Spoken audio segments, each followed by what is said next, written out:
Welcome to the deep dive. You know that feeling, that universal need for a huge, immediate change in your life? That drive to be better or healthier or, wealthier?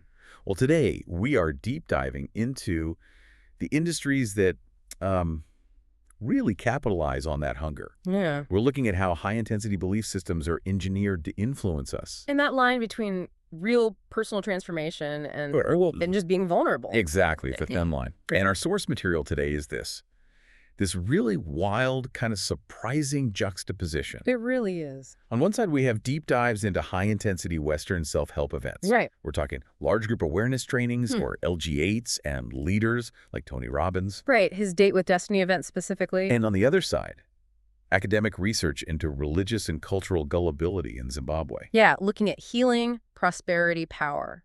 It's a huge contrast. A study in how vulnerability just shows up so differently across, totally different cultures and economies. And that's our mission for you today. We're going to unpack the core mechanics of that intense psychological influence. Okay. We want to identify the techniques that are trying to fundamentally restructure what people believe, their personal blueprints, their values, whether that's driven by, say, a desire for optimization or just plain survival. Okay, so let's start where that promise of instant transformation is maybe the loudest. Yeah. The Western LGAT model. Yeah. These trainings are all built on the idea that you can get a breakthrough in, a few days? Sometimes just 4 or 6 days. The intense, that is the mechanism. Right. It absolutely is. Look at the structure of Tony Robbins' big event, Date with Destiny, DWD. 6 days, right? And the hours are just grueling. Grueling is the word. Sessions start mid-morning, and they often run until at least midnight, sometimes later. Wow. And this whole environment, it's constant motion, intense music, dancing.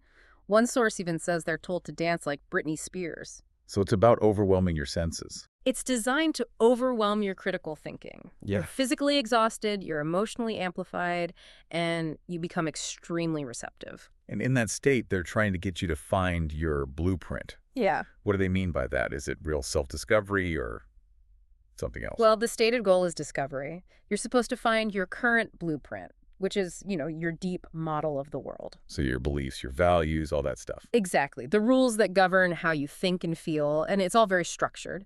Day 3 is Discovery Day. Okay. And by day 5, it's Transformation Day, where you're supposed to align those values to a new destiny. And the mantra is decisions equal destiny. They drill that in. Yes. This is where the marketing gets Yeah. kind of unbelievable. They cite academic sources that make these events sound more effective than actual therapy. They do. They point to claims from a study linked to the Snyder Lab of Genetics at Stanford. Stanford? Yeah, and they claim the numbers were so unprecedented they had to run them multiple times. Okay, so what's the big claim? The promotional material says that for participants who were clinically depressed before the event, 100% were in remission 30 days later. Wait, 100%. A 100% remission rate for depression in a month. That's the claim. As a journalist, that just sends up so many red flags, or just taking their word for this, from their own marketing.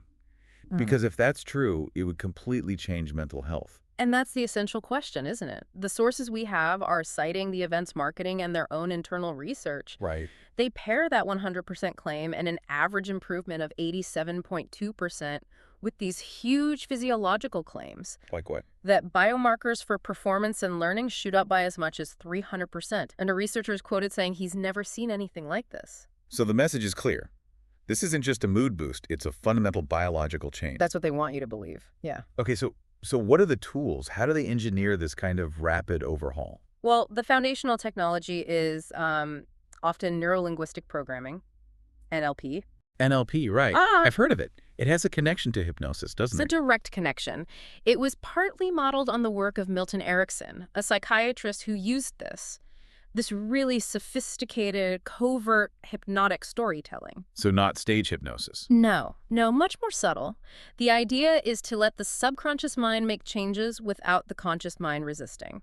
Okay, give me an example. What's an NLP concept they'd use in that room? Okay, 2 big ones are transformational vocabulary and submodalities. Transformational vocabulary. It sounds complex, but it's simple. You just change the word you use for a feeling to change the feeling itself. Instead of saying you're furious, you say you're a bit peeved. So you dial it down just by relabeling it. You dial it down or you dial it up.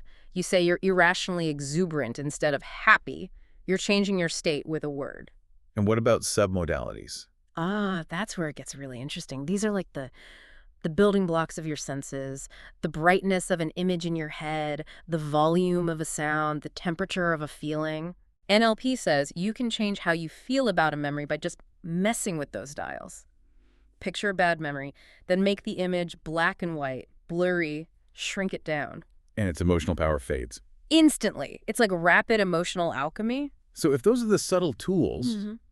what's the big hammer they use to lock in the change? That would be the Dickens process. Dickens process. It's all about making the cost of not changing completely unbearable. Wow. They make you vividly visualize your future 5, 10 years out if you hang on to your limiting beliefs, and you have to make it painful.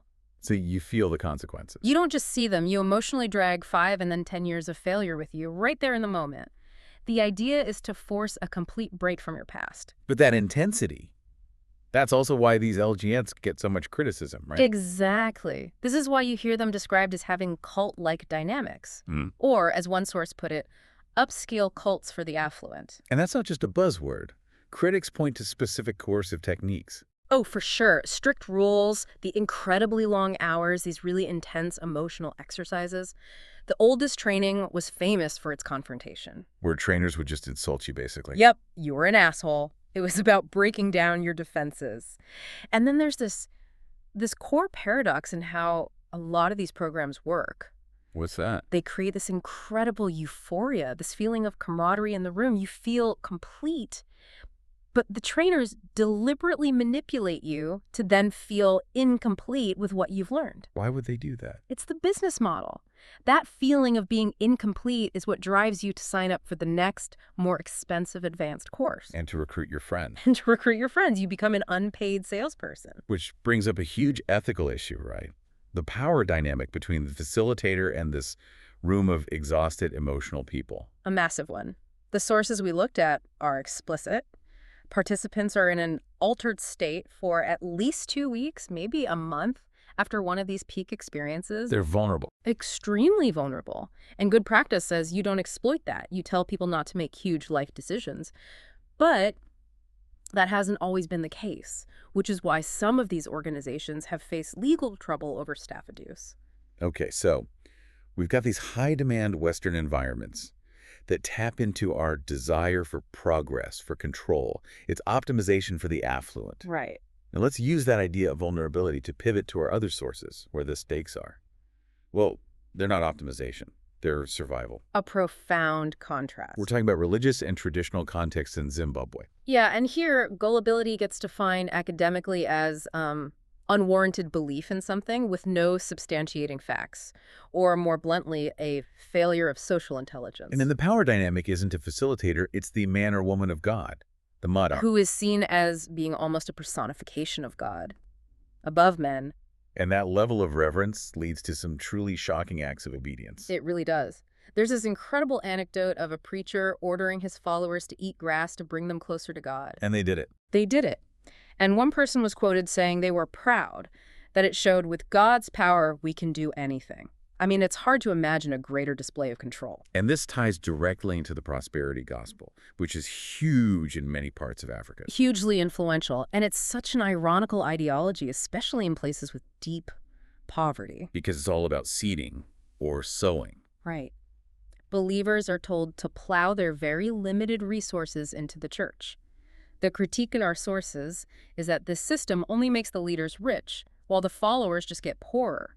They're paying for a future miracle that never comes. And this gets so much more dangerous when it moves from money to medicine. Yes, that's when it becomes life and death. You see prophets claiming to have cures for HIV/AIDS, like an herb called a guma. So people pay for this herb instead of getting actual medical treatment. They pay large sums, yeah.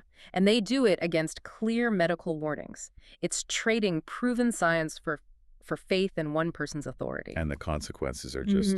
They're fatal. The sources tell stories of children dying from things like pneumonia, dehydration, preventable things. Because their parents were told not to use conventional medicine. Their church doctrine forbade it. Their faith was supposed to be the only cure. It's a tragedy that happens when a belief system totally rejects critical reason. And this extends beyond health into politics, too. the idea of political gullibility. Yeah, which is defined as this uncritical endorsement of and submission to exploitative and abusive powers, And they justify it with scripture. often with very literal readings of texts like Romans 13, which says government is appointed by God, so you have to obey it without question. But the sources also point to examples of gullibility-free theology, right? Yeah. Leaders who actually pushed back. Absolutely. Figures like Bishop Ralph Dodge and Archbishop Pius Sencube, who actually spoke up against oppressive governments. They represented a prophetic voice. At great personal risk, I imagine. Huge risk. Incube, for example, was eventually silenced after being targeted with a personal scandal. It shows the length powers will go to neutralize a critical voice. It's also important to remember this is all happening within a specific indigenous worldview. So important. The Shona worldview, for example, sees personhood not as individual, but as dividual. Meaning you're defined by your relationships. You're defined by your community, you are part of a larger social organism, and that shapes everything from marriage rights to social obligations. These aren't just superstitions, they're deep cultural realities. So if we pull both of these threads together, the LGETs and the churches in Zimbabwe, the core tension seems to be between faith and critical reason, especially when you add intense emotion. That is the nexus point. Religion as an ideology. It tends to bring up emotions that are very protected from criticism. Both from inside yourself and from the group. Exactly. Yeah. And that creates an environment where you can accept teachings, whether it's about a 100% cure for depression or about eating grass without questioning them. Faith and reason need to be a both hand, not an etherer. You really can't have a robust faith without a fully operating critical mind. That's the argument. And the media often isn't helping provide that critical lens. No. The reporting often focuses on just scandals, naming and shaming. It doesn't really engage with the underlying structural abuse. Yeah. And sometimes the media actually helps entrench the gullibility by giving a platform to the prosperity gospel. And we just can't ignore the role that pure scarcity plays in all this. You can't, in the African context especially, health is holistic. It's physical, mental, spiritual. So when you're facing a crisis like HIV/AIDS, you look for health anywhere you can find it. And if medical care is too expensive? Then it's an illusion for the poor. Desperation just dictates where you turn next. So whether it's an affluent person looking for a breakthrough in a ballroom or someone looking for healing in a tent revival, the synthesis here seems clear. These high-intensity environments are exploiting really fundamental human drives, our need for meaning, for change, for relief from suffering. And in both cases, the power dynamics facilitator and attendee, prophet and congregant, are leveraged by suppressing critical thought, usually through intense emotion or overwhelming pressure. You've given us so much to think about on the cost of belief. Well, there's a core dilemma in the sources that's just inescapable. Go on. It says, if scarcity of resources means you can't stop at the pharmacy for basic medicine, spiritual gullibility will pull you towards prayers for sale. Faith becomes a transaction driven by desperation. Exactly. So for you, the listener, we'll leave you with this to think about. To what extent does our economic or physical scarcity determine what we believe? And when is gullibility not really a failure of intelligence, but just a desperate choice made when you have no other resources left?